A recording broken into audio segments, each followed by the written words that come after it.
Guys, welcome to the Detour Live. We've had a first, folks. We've done 10 minutes of the show and I hadn't pressed go live button. So we were all this gold, John.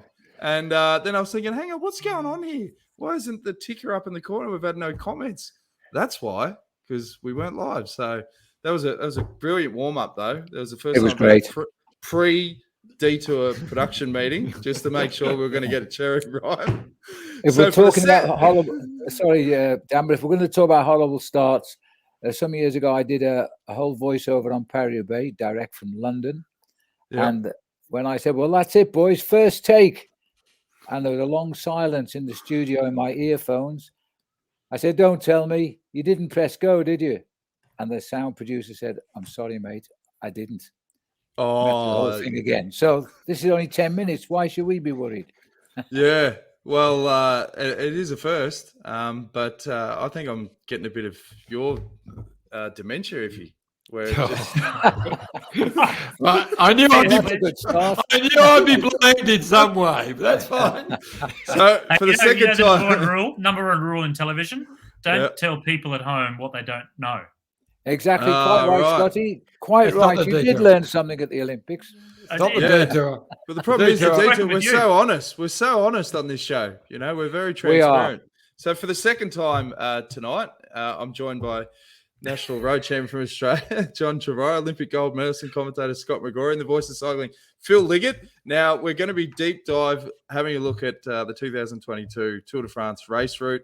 John has done a lot of preparation for this. You've gone through, you've done all the research, you've spent 4 hours, Iffy, to go through and get your map ready to go. Obviously, if you listen to the show, the map's useless. But all you had to do was go on Cycling Tips, and they had a link to velowire.com, Iffy, and they've already got the map laid out for you. It's not as good as my map for a start, and I think they heard the whisper of my proposed route. But I always delve into all of the different rumours and go with what I think is the best and devise my own route. And then I've normally, when I've gone on the tour, then book my hotels by that.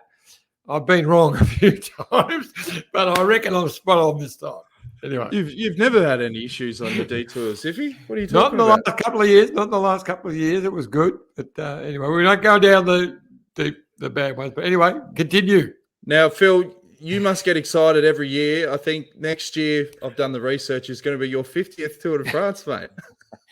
Yes, it is. I just hope the organisers count the last two, because I've done them, but not from France, of course. So they might say it's my 48th.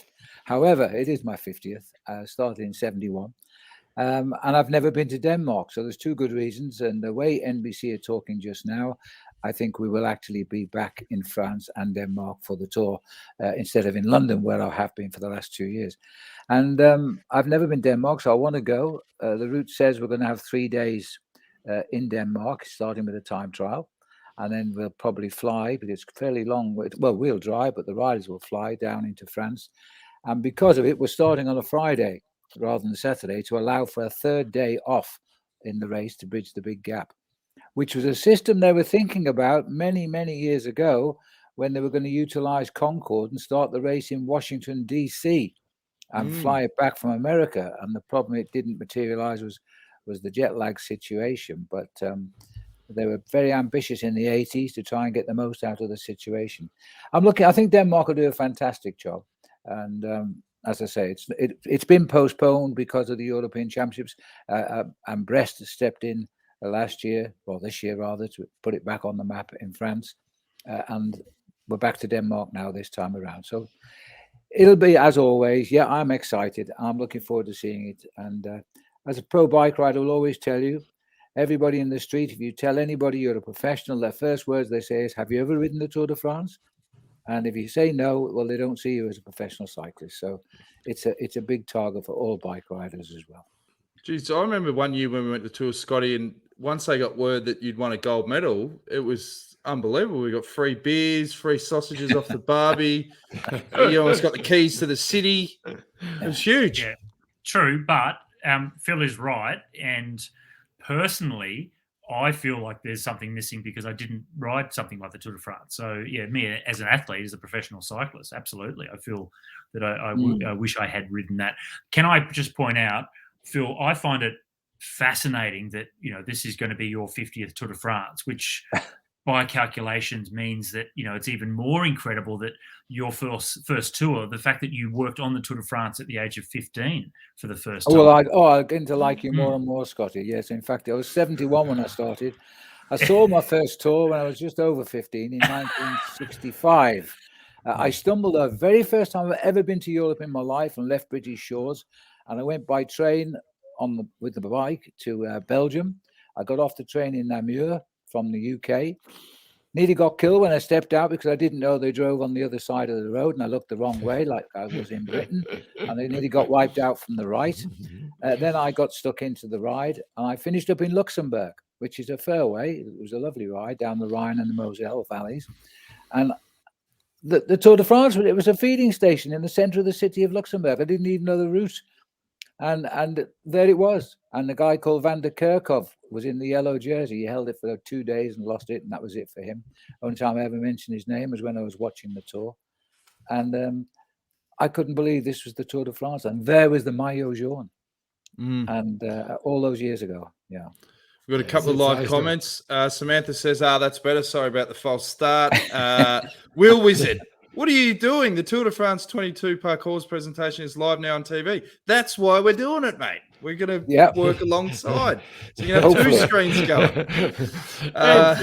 We'll see who's right. See whether I'm right or they're right. I think they might be right. Yeah. But I got to say, the first Tour de France that I ever saw was 1973, and we rode the amateur.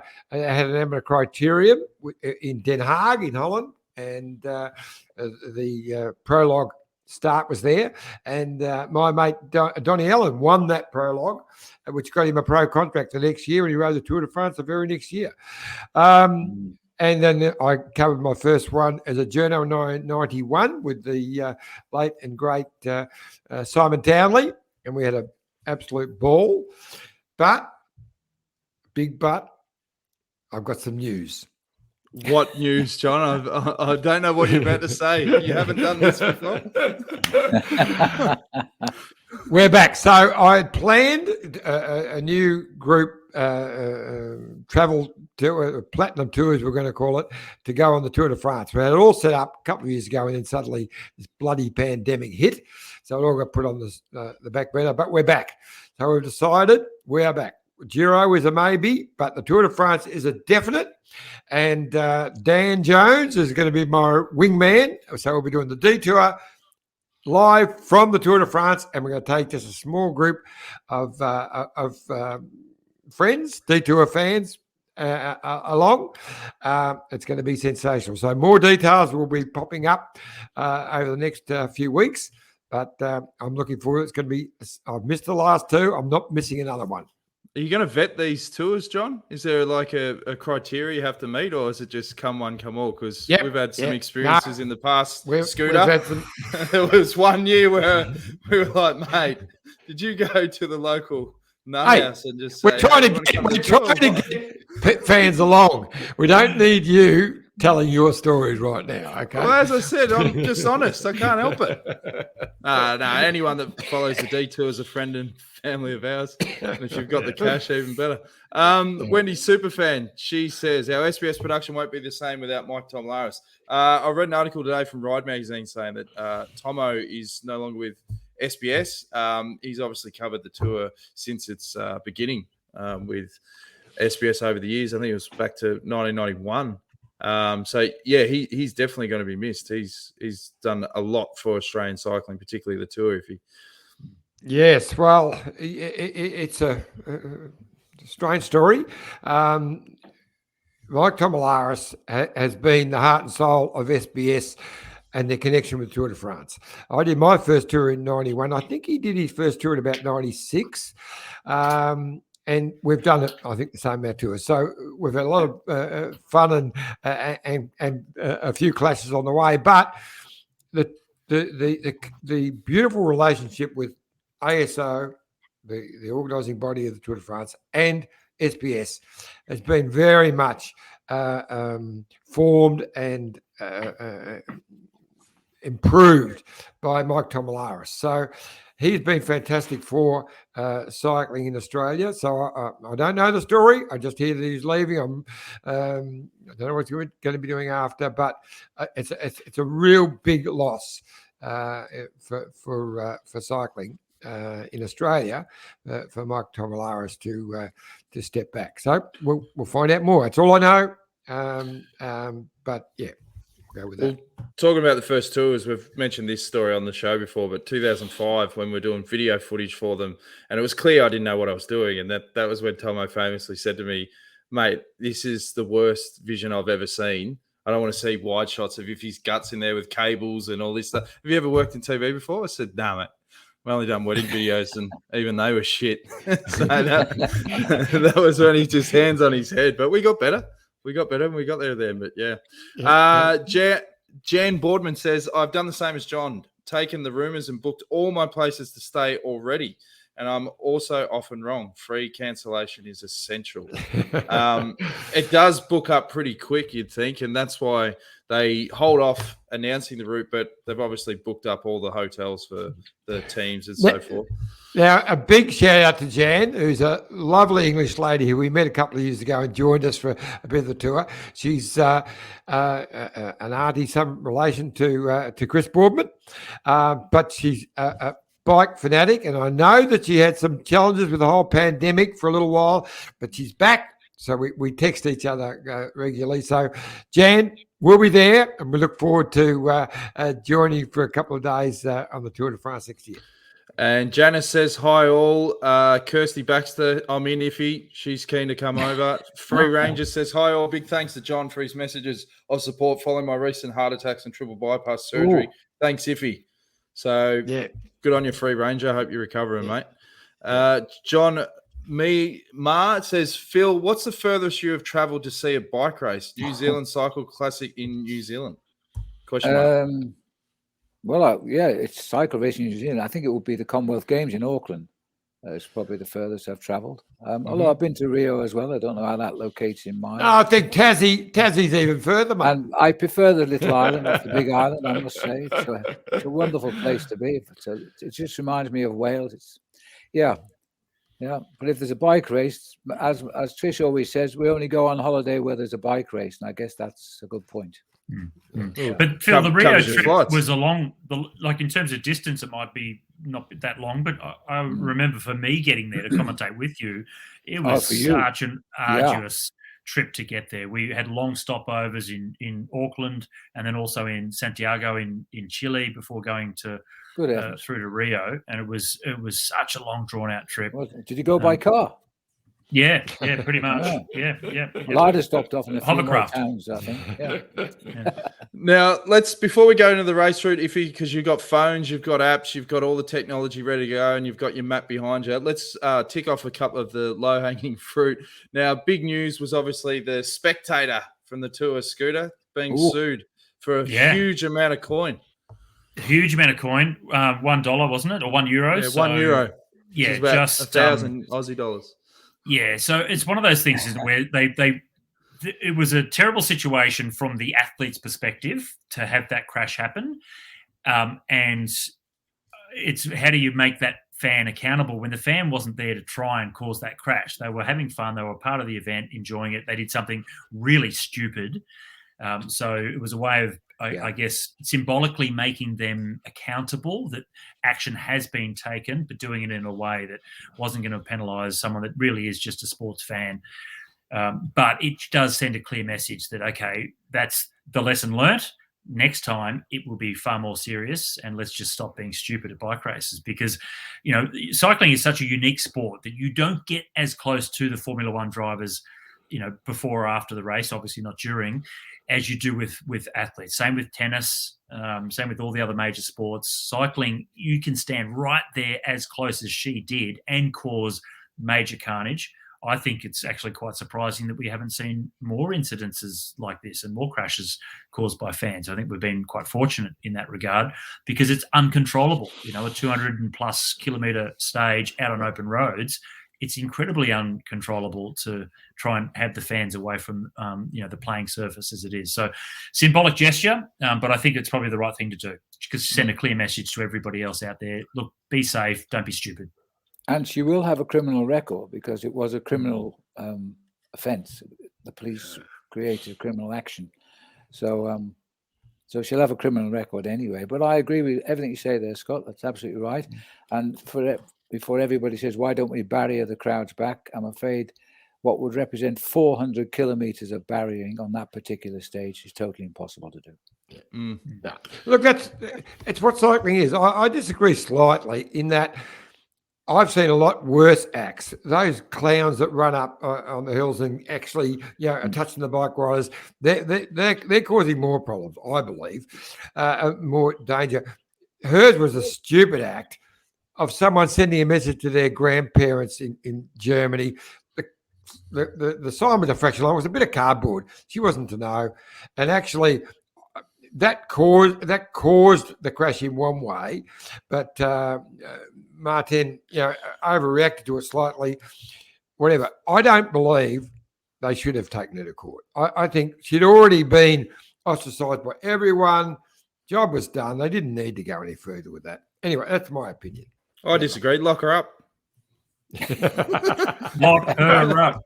Lock her up. Burn the sign. Other breaking news: Premier Tech, deal or no deal? It's a no deal from Bike Exchange. If you did call it, yes. Well, I knew. Where do you get your information about Bike Exchange? It's extraordinary the insight that you have, John. Team mascot, mate. Team mascot. So, I get all the info. Look, there was an interesting deal. There was some money there for to help the low. Because Jerry, what he's done with that team over a long period of time has been absolutely amazing.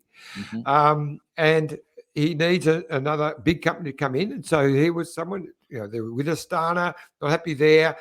So there was a deal put. So it started to be brokered, but when it all boiled down to it, it just wasn't the right deal. So end of story. It wasn't exactly the right deal.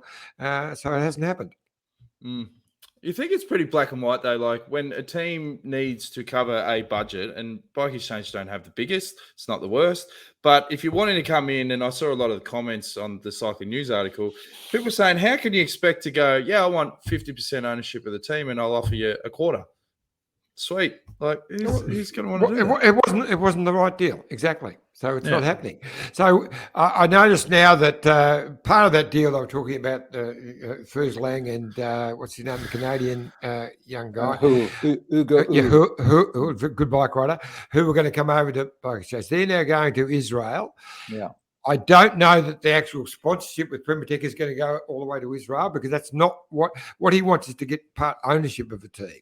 But at least that part's happening for them. I wonder if it could be the saviour for Quebecer. I don't know. There was I saw a rumour file somewhere that they were talking, and that would be a nice scenario if it saves a team, a great team from going under, because Doug Ryder's done an amazing job with that team. It almost fell over a couple of years ago. It was saved by the Bitcoin mob, whatever they are. But that's as good as money, sir. Yeah, well, it turns out it wasn't. So, not in China. No. Anyway. So anyway, but John, it's you're dealing with egos, aren't you? Like, how many? You think about all of the people that own, or general managers or whatever, founders of all of the World Tour teams.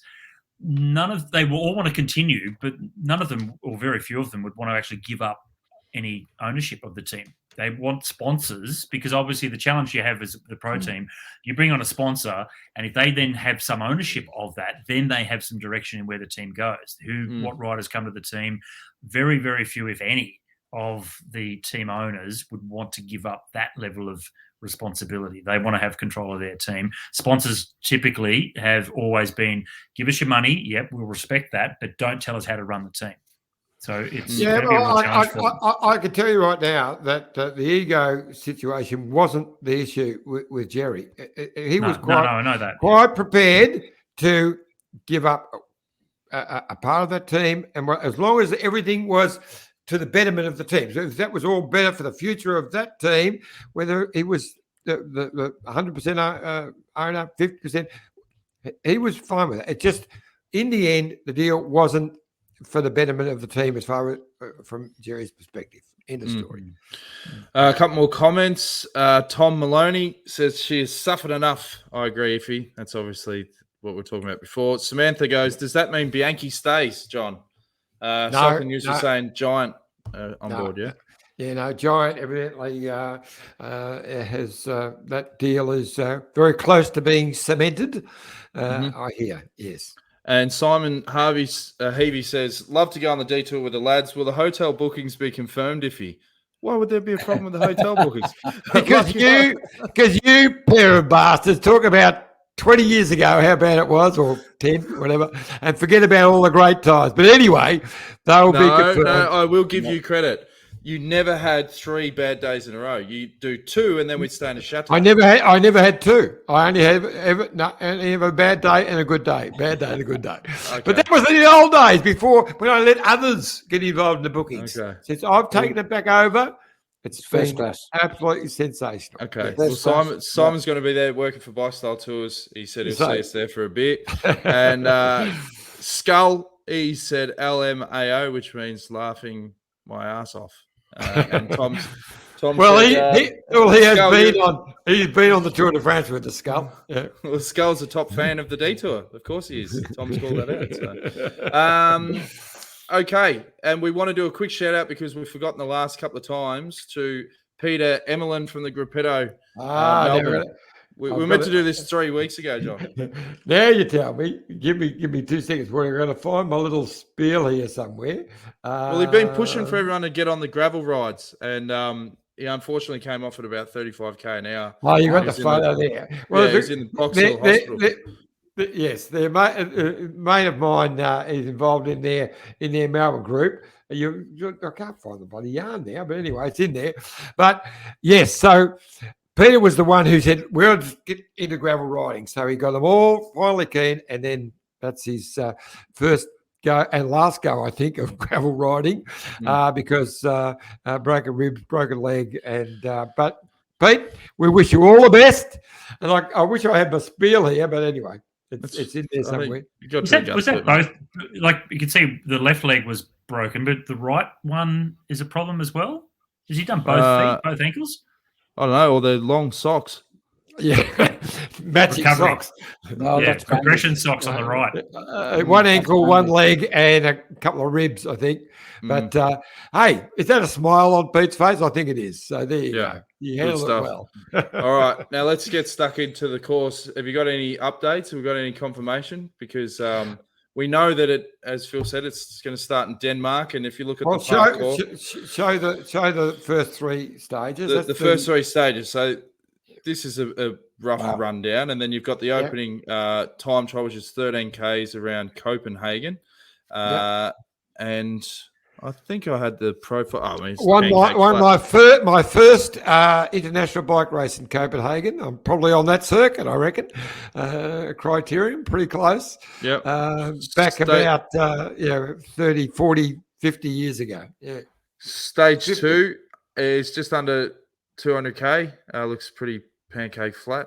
And then you've got stage 3 that's similar. A couple more little pimple type climbs, but I've been off before with my climb gradients.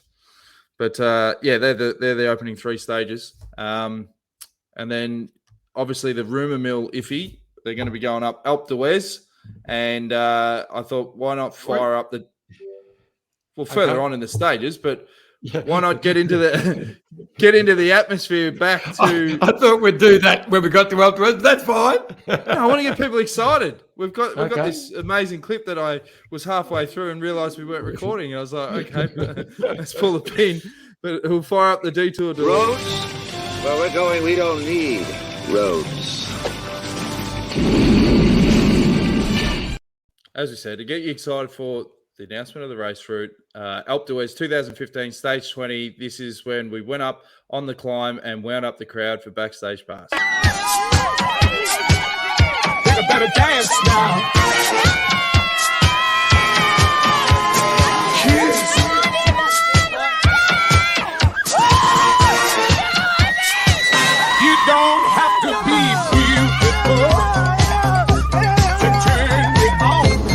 you go, mate. Hey. Alright, baby, yeah. Oh, love that, mate. That's what you made. How good are the Hawks going?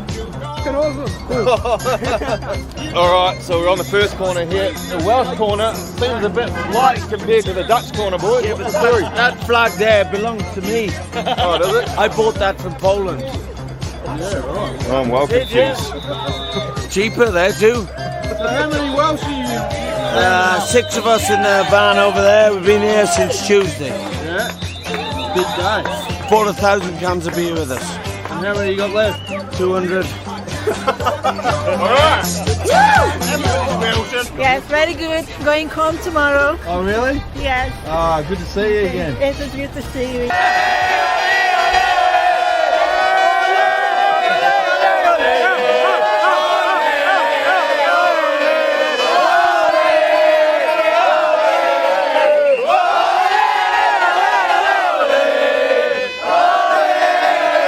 No words to be spoken.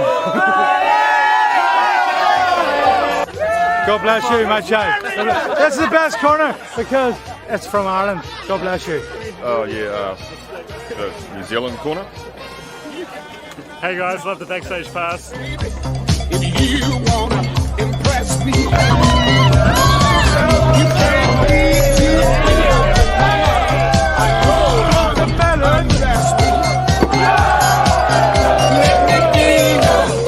Down here at the most famous corner in the world of cycling, the Dutch corner on Alpe D'Huez. I was pretty scared driving my car through there, so I parked it 1k up the road and come back down to do this interview. But I don't think I want to get too involved in what's going on there.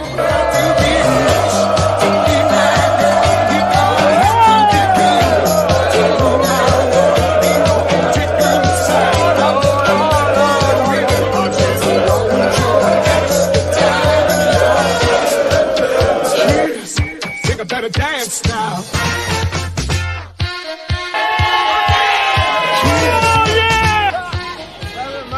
Jonesy, mate, there's some local produce for you. There's a note. There's a note on the back for you as well. Yeah. Yeah, it's great, mate. All good. Who the f are you?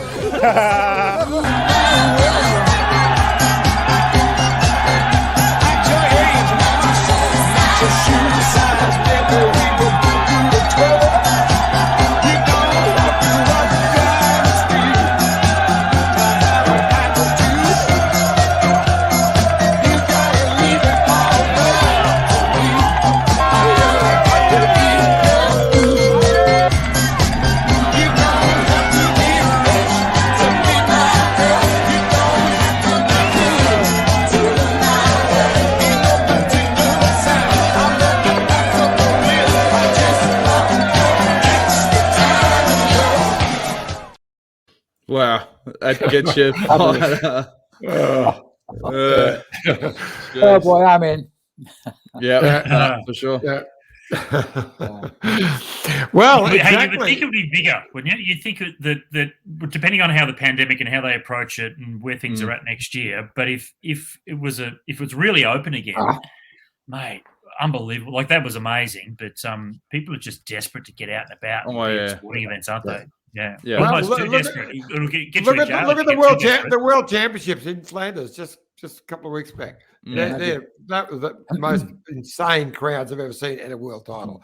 And you know what? What's beautiful of this is the middle week is always the hardest one to sell. You know, we're going to have fans who want to come with us for the first week and last week. Hey, Alpe D'Huez is right in the middle, and we'll find out in a minute. I think they're going to climb it twice. So twice in the one day. I've only done it once before. It was sensational. It was major contacts.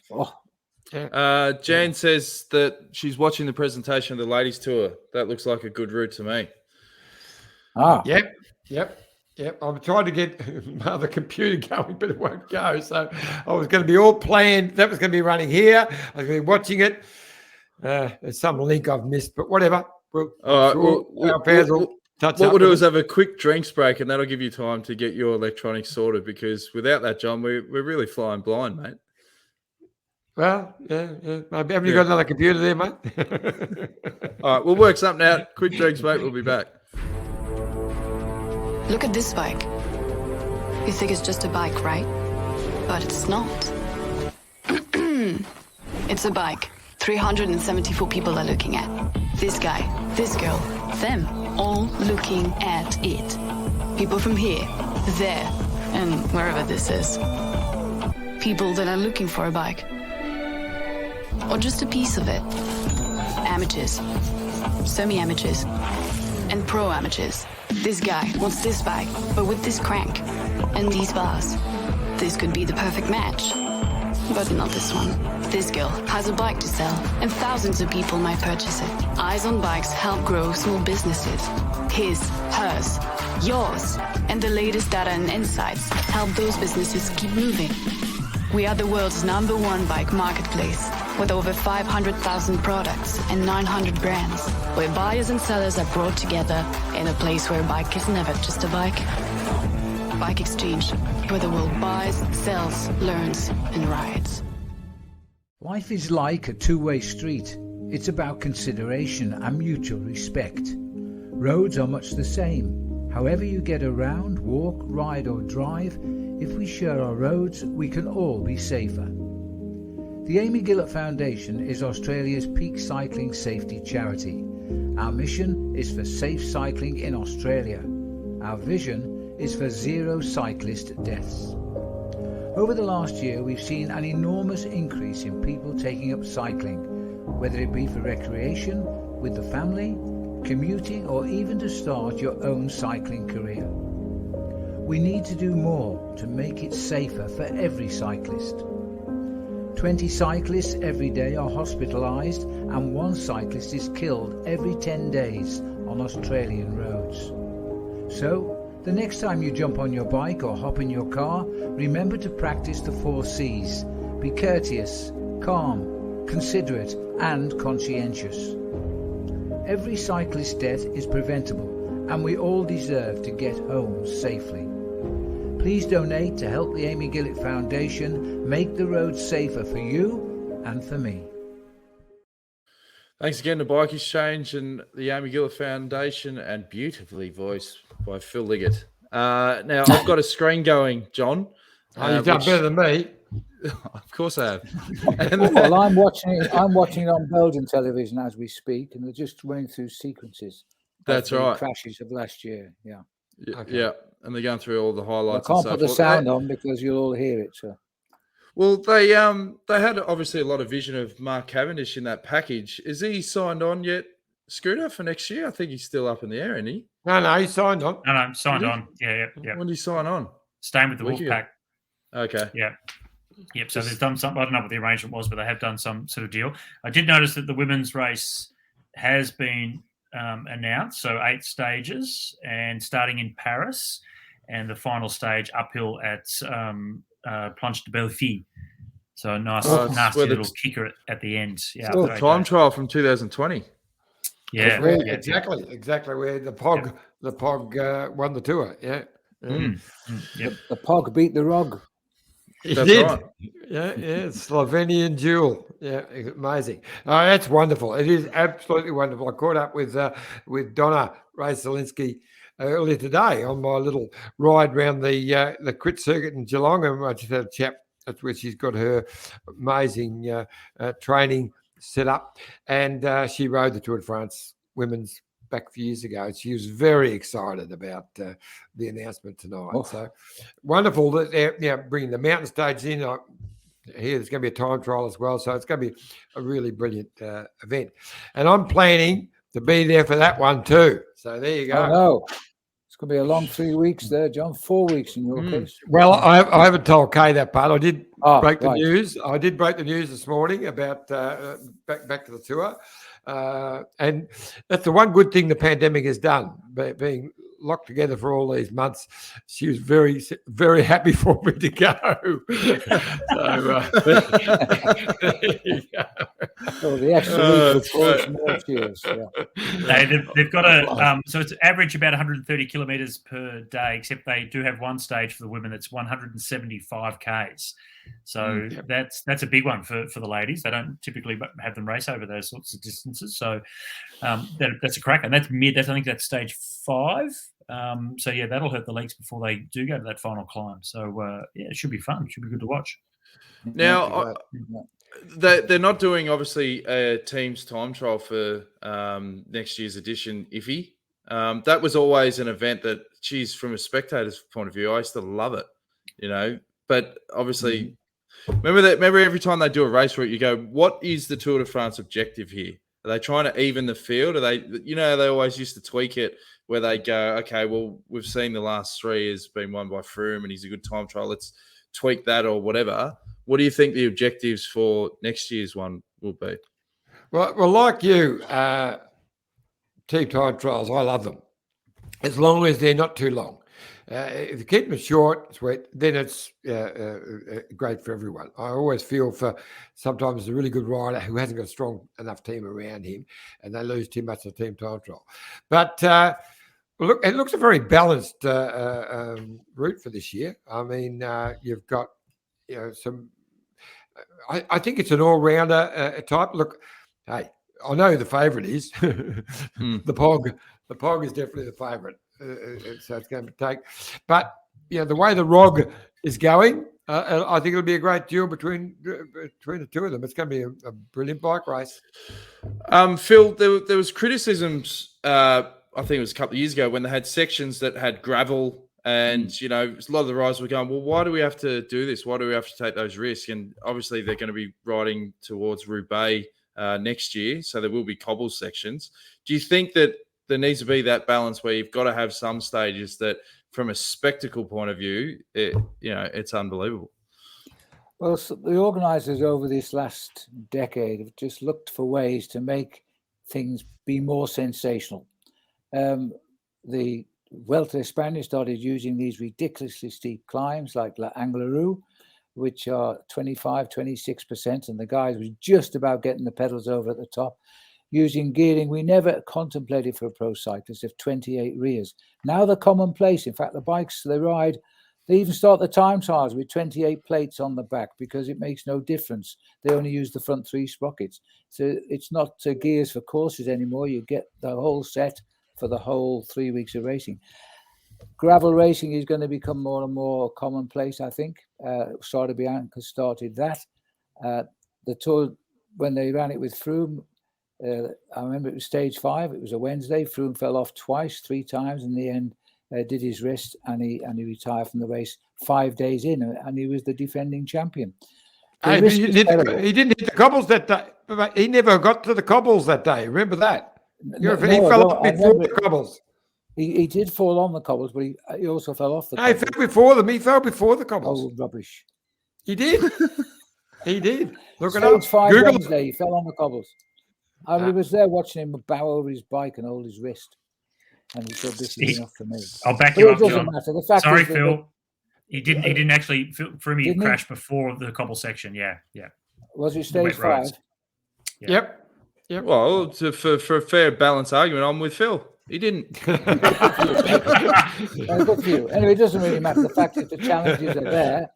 And, okay, Chris isn't the best bike handler in the world. He got better.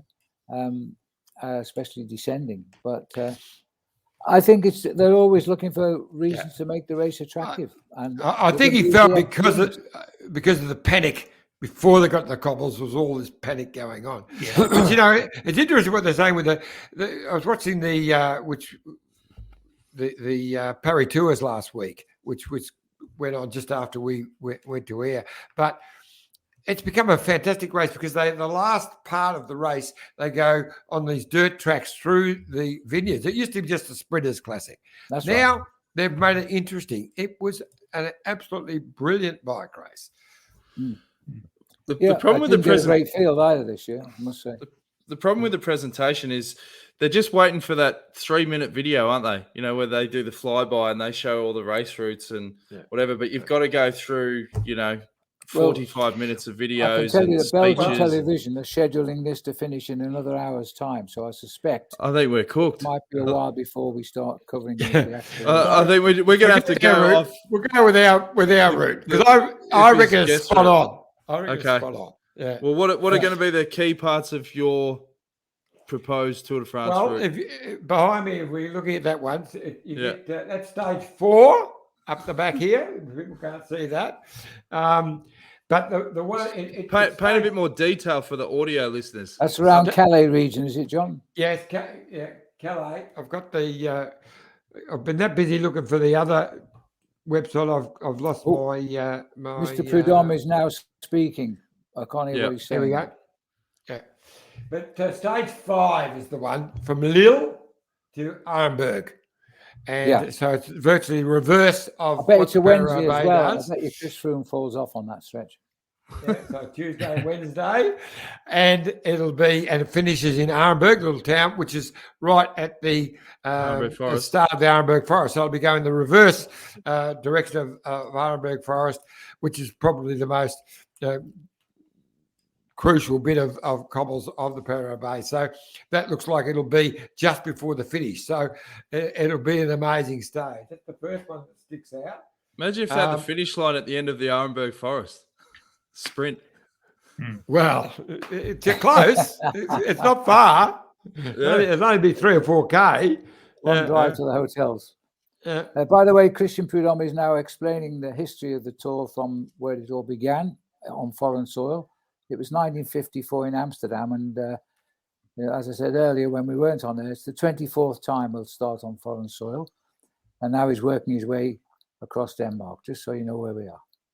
And then he's also said that he's got wind that John is going to be back at the Tour and security measures. Yes, he's actually announcing extra security, apparently. Yeah.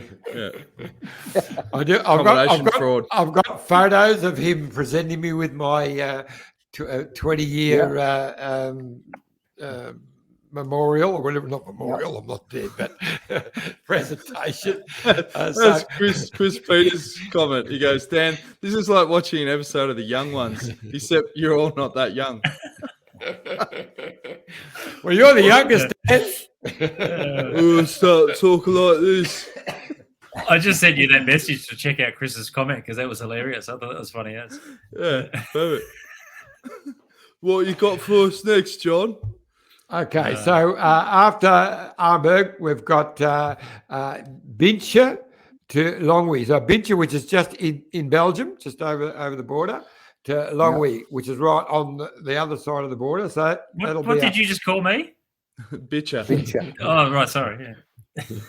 And it's actually the home of a famous local classic there. And then we've got the first really tough day. It's Tomblain to La Planche de Belleville. So La Planche de Belleville, which is a fantastic climb, and that's where the women also have a stage up there. So that will be a wonderful stage. Oh, the King of Denmark's talking now, Phil. I didn't know who it was, but because I've got no sound on. But is it the King of Denmark? No, he's married to the Aussie. Yes, he is, but it used to be King Fred. King Fred. We still had a toast to King Fred at the Van Sank every year because he and Pato became good mates back in 1950 or 51 when Pato won the world sprint title. So there you go. Wow! Yeah. And he said to the King, "How's your missus?" How's the missus? Yeah. Didn't follow protocol. All right, if he keeps soldiering on. So. Then we've got Dole to Lausanne, so we go into nice into Switzerland, beautiful around the lake, and then Aigle, Aigle, which is the home of the UCI, just on the other side of the beautiful Lake Lausanne. Across just onto the border to Châtel, which it's got to be a mountain stage because that's right up near Moisine, up in the hills. Then we have another rest day. Even my predictor can't tell me what happens the next day, so they've given up on that. Then on the 13th, there's Albertville to Col de Granon, so we're up into the big mountains again, into the Alps. And then on the 14th, Briançon to Alpe d'Huez. So I'm looking forward to that. It is going to be sensational, and it predicts two climbs of Alpe d'Huez, which I've only ever done once before. I know the riders complained that year because the descent that they went down was a little bit dangerous, but I guess they've fixed the roads or whatever. But let's hope that happens because that was an amazing day. Amazing day. All right. And then what do we got the last week? Then we've got, we've got Bourg de Sam, which is the wonderful little town at the bottom of Alpe D'Huez, to Saint Etienne, major industrial city, the home of the Vitas alloy frames. Then Saint Etienne to Mende. How do you say it, Scotty? You say Monde, yeah. That's the end of and then Rodez to one of our favourite little towns, Carcassonne. Yeah, I think we need a bit of flavour to this preview, John, because you're just reading out names, and I've done the tour 12 times. I've got no idea what you're talking about. Yeah, well, because I'm just working on it. So we get to Carcassonne, which is the wonderful ancient walled city, and we've got a rest day there. So we remember we had a couple of great nights in the old medieval city of Carcassonne, which is absolutely staggering. I'm surprised the walls are still standing. You should have used this as an opportunity to really paint a cultural picture and then added in all this flavour so that you could have double dipped your chip. You're doing a race preview, but you're also saying, come over to the Detour Tours because we're going to experience this. Well, I was going to do that at the end of the show, but if you want me to, when we know the route is official, of course. Yeah, that's right. The best would if he's mentioned all these towns and none of them come up. So I could do all that, but we're 46 minutes in now, and we've still got a week of the tour to go. So all right, fly through it. So rest day in Carcassonne, amazing. So we'll have an absolute ball there, and then Carcassonne to Foix. So we're right getting into the base of the Pyrenees. Yep. And then Foix to the ski city of Périgueux or Périgueux. That's it. Yep. Very good, Phil. Nice place. Very good. Beautiful. Yeah. And a specialty of the region, Phil? Best media buffet ever? Because when we do TV, we never see these fantastic media buffets anymore. And what I miss most about the ambience of the tour, to be honest, because we work a day ahead and we're in position when the race comes in, and we leave as soon as it finishes. So we miss all the free bottle of wine you get as well, John. It's become so professional now, hasn't it? Back in the 70s and 80s, it was just. If I had a choice, I wouldn't go. Animal House. Oops. It's the wife. I'll be back in a second. All right, mate. Go, if you cut you out. So then we start in one of my favourite little towns in Paris, Lourdes. Oh, no.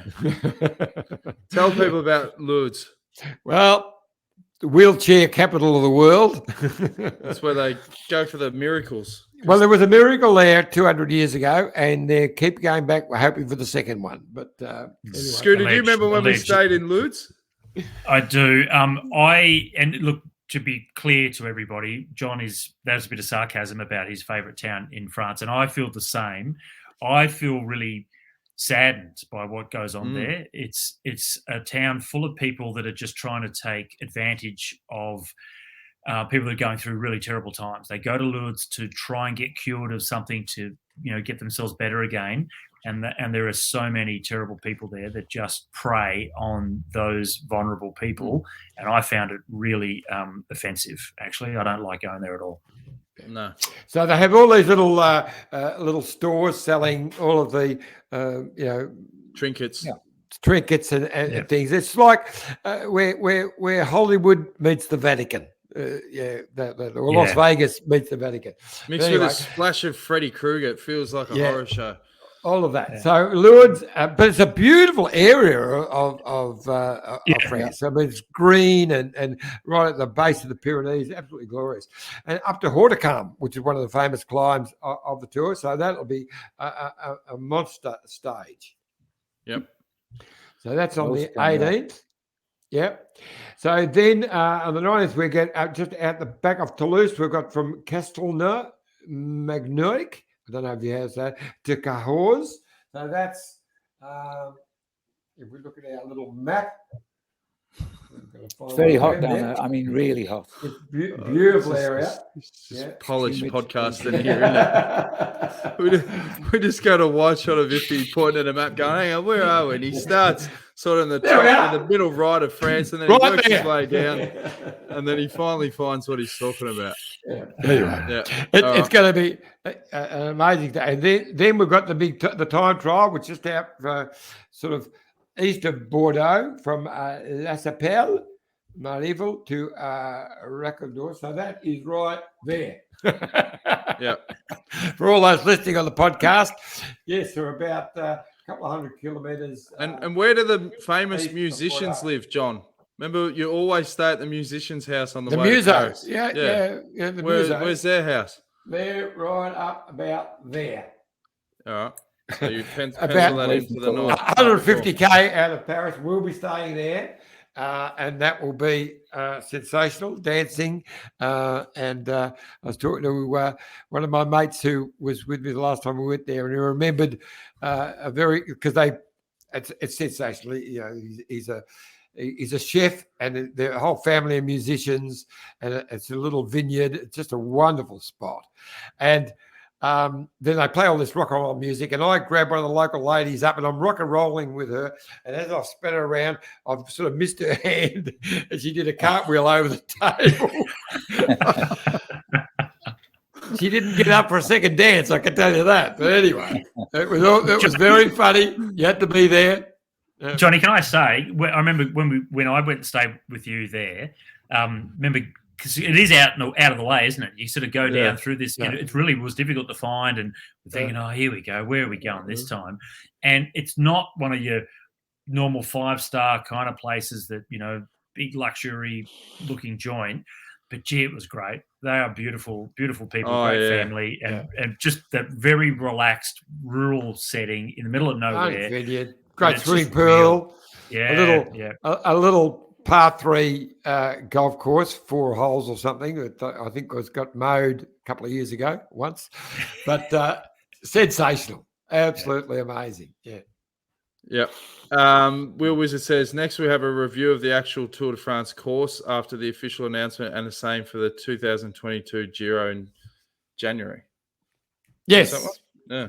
You're right. You're definitely right, Will Wizard. We actually moved the start time to this show to coincide with the release of the course. I thought it was just a release of the course. Obviously, that's going to take another hour. So we started now. We're just tracing the time trial route around Denmark, but that's going to be a long trip to Paris. And Chris is on fire. Chris Pearson says the muffled sounds of Iffy are for those listening. The back of Iffy's head is for those watching. Hey, I think Phil will probably propose this review to NBC to use for their broadcasting throughout the USA. Get Iffy on board, and they would love this. I'm looking forward to doing that. Yeah, for sure. Yeah. Well, for sure. Tomo has stepped down from SBS. I could jump in and take over the role. Yeah, Someone has to, John. Yes, indeed. You changed your opening music to that theme from Dad's Army. Well, super big shoes to fill for somebody there. But anyway. Yeah, that's right.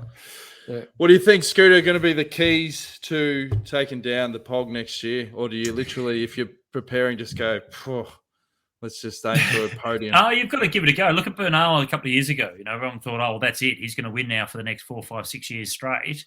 But the POG came along. So I guess the challenge starts obviously in Denmark, but Denmark is typically flat. There could be a lot of wind. So like every tour, you've got to get through those first few days, and it'll be lots of crashes, lots of carnage. And I would imagine that there'll be a fair amount of crosswind. So he has to make sure that his team is strong enough to put him in that first split, if it does happen in the echelons, in the crosswinds. Then you've got the cobbles to get through. If they're going to finish in Arenberg, you would actually think that last section of cobbles in the other direction through to the finish in Arenberg, maybe come off the cobbles and finish, only a couple of Ks to go or something like that. That would be very spectacular. A lot of carnage on that day as well. You have to survive that.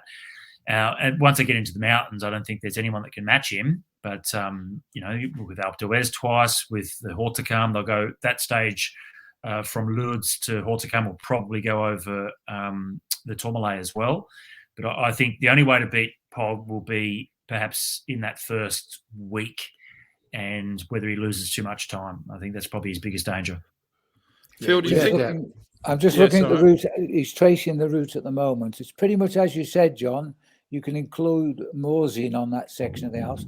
He does go to the top of Alpe d'Huez and then seems to go to the bottom of Bourg d'Oisans, and it starts its journey out of town. So I'm not sure it goes up it twice, but it's only a tracing we're looking at the moment. I'm now racing across towards the west of France. John did say that the day after Alpe d'Huez, Phil starts down the bottom as well in Bourg d'Oisans. So that might be just the next stage starting. It is indeed the next stage. And we're on to Foix now, Périgueux, which is pretty hilly around there, over to Lourdes. It looks like you've got the exact route there, John. How did you do this? See, buddy. Yeah, it's gone across to Lourdes. From Lourdes, we're heading over the mountains again to Hautacam, as you said. Hautacam, Castle now, restart. Yeah. I'll tell you what, this is running 100 miles an hour through Caen, onto La Chapelle, over to Rocamadour. I couldn't see that. That's the time trial. And going to Paris as well. Yeah, finishes in Paris. Yes, finishes in Paris. Yeah. How about that? That's the whole route. Really, they've done it. They took 1/3 of the time it took to show us the review of last year's tour with the tracing of the new. So they've done. So we're pretty spot on, guys. Hey, Well, the Wheel Wizard called it too early. He said a good show would be how wrong John was with his predictions. Well, sorry, mate. We're going to have to say well done. Once, the only time I've known the Wheel Wizard to be wrong. Yeah. He's cracked at the end of the season. Gotcha, Wheel Wizard. I've got a question for you, Scooter, from David. He says, do you think Michael Storer could be a GC guy? I love the ways he won stages at the La Vuelta this year. Look, I think he could be, maybe somewhere in the smaller tours, Paris-Nice, things like that. He'd have to prove himself there. He was great in the Vuelta, but he didn't have to, it's very, very different to be at the front of these massive races, the Grand Tour races for the overall classification. So much more pressure. You don't get any days in between to sort of back off a little bit. You have to be at the top of your game every single day. And I would hope that he can, but I guess he just has to show that he can do more than, what he did in the Vuelta, which was great, 2 stages. But he just needs to back that up with, a multi-day race and be up there in the top 10 in a Paris-Nice or a Trino Adriatico, something like that. And if you can do that, that's when you start to think, maybe he has the potential to go deeper into, a Grand Tour. Look, Dan, you remember this. We remember when Michael Rogers was going from time trial into trying to be a GC contender, and he was good in the 1-week tours and then really focused on the Tour de France and just couldn't do it. And I remember he told us together, he said that he realised after a couple of years of going for the Grand Tours that he just can't get past sort of 10 days of racing and stay on form. And that's when he realised that he would never be a Grand Tour contender. He would stick to the time trials and the shorter tours and for stages. And then his last couple of seasons had some great stage wins in the Giro and the Tour. But, just knew that he couldn't go more than 2 weeks into a race and hold on for that 3rd week. So it'll be a big test for Michael Storer if he can prove that, and I certainly hope he can. Now, it is going to be a big test for Bike Exchange. Been starved of success at the Tour de France for a couple of years now, and with the current situation, wanting to get a sponsor or a partner to come on, do they have to be really smart with the Tour with someone like Yates and literally hide out for the first 10 days and then target couple of these bigger stages in the last week, knowing that the GC guys it's going to be pretty chaotic. As Scooter said, there's going to be crashes, stuff's going to happen, and just be as fresh as you can be for that sort of last 7 or 8 days. Interesting, they're 2 big names, of course, Simon Yates and Bling, Michael Matthews. I think I do believe that Simon Yates still has a Grand Tour win in him, but I don't think it'll be the Tour de France. So that's what they're going to have to make a decision on. I know it's still sucks in his craw. The Giro, he went in there this year to do that. Didn't quite have the form. Still managed to run third. So, and he's won the Vuelta. I think the Giro will be something he targets and really goes all out for, and he's capable. As far as Michael is concerned, I think Michael's big focus this next year will be the World Championships in Australia, in Wollongong. It is a tough course. It's a tough course. It's a Michael Matthews course. I think they've made it too hard for Caleb, even though it's virtually in his hometown. He comes from that area, and I thought they would have designed a course that would have suited him, but they haven't. It's one of the toughest world title courses in a lot of years. Even tougher than this year. It is Alaphilippe course, of course. So, of course, he could be going for 3, doing a Sagan. But, it's very much so. So I think it'll be that. And I believe he should go target stage wins at the Grand Tours. He's capable of winning stages in every one of the Grand Tours. He's got to go there with that in mind. And I believe he can have a great year. And, of course, he'll be going for the early season classics, the ones that suit him, like Liège and Hedvolk, etc. So I think that will be that focus. And let's see who they're signing up in the young brigade to see who's going to come up through the ranks. Yep. What do you reckon, Scooter? Yeah, look, Lucas Hamilton had, interrupted tour for him crashing out. So, they were hoping he was going to have a crack for the top 10. And then, look what Ben O'Connor was able then to do. And then Jack Haig, did the same situation in the Vuelta. So, maybe it's Lucas Hamilton's time to step up and show that he can be an overall contender.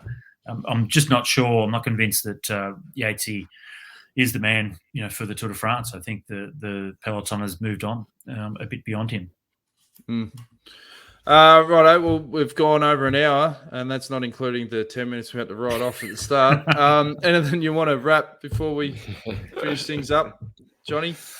Well, I think what we will, when we do our next podcast, which I think is going to be Sunday, where we're talking with some of the experts wrapping up Australian cycling's year, and we will probably compare our course with the actual course, which looks like we're pretty close. And we'll talk a bit more about the women's Tour de France, which I am actually very excited about. I think it will be an amazing event. We'll have a chat with Amanda Spratt as well.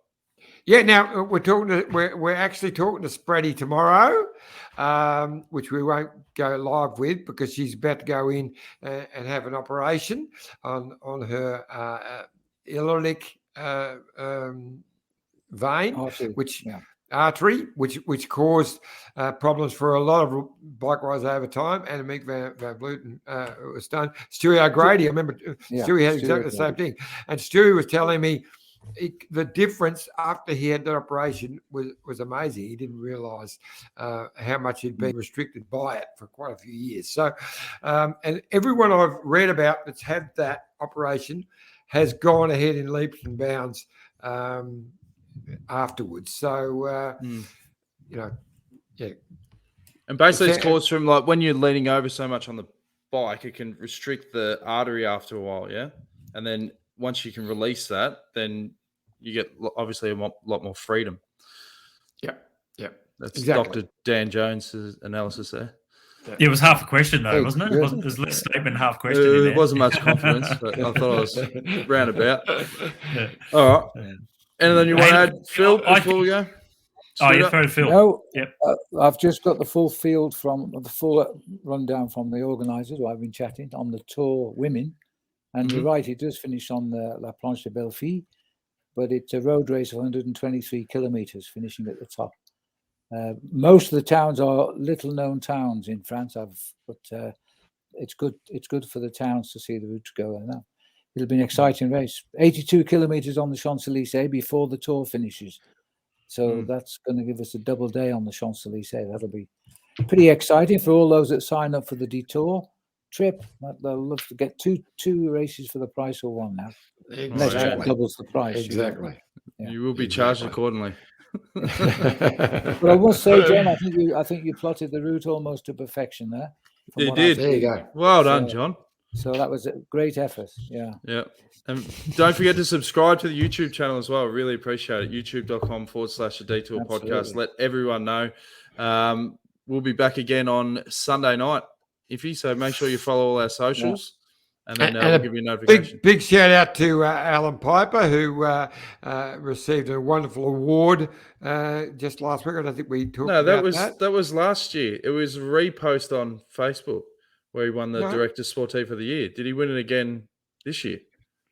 Well, I saw just a post saying, "Congratulations, Alan Piper, on winning that award." Yeah, was it a photo where he's standing at the white stairs holding a plaque? Could have been. Yeah, well, that was from the year before, John. So you've done such a good job with your research on this show. Again, so he might be repeated. You never know. He may well have. I'll have to Google this. I'll drop him a line and congratulate him. Yeah, two-time winner, back-to-back. Never been done before by a non-European. Well done, Alan. Yeah, all right. Absolutely. Yeah, it might have been 12 months to the day that he'd won it, and maybe that's what it was. Yeah. Okay. Right. Well, thanks for tuning in to the Young Ones edition of the Detour Podcast. We tried our best. We had a lot of fun, and we'll be back again on Sunday. Thanks, Scooter. Thanks, Phil. Thanks, Ivy. See you again soon. Yeah. All the best, guys. This is the winning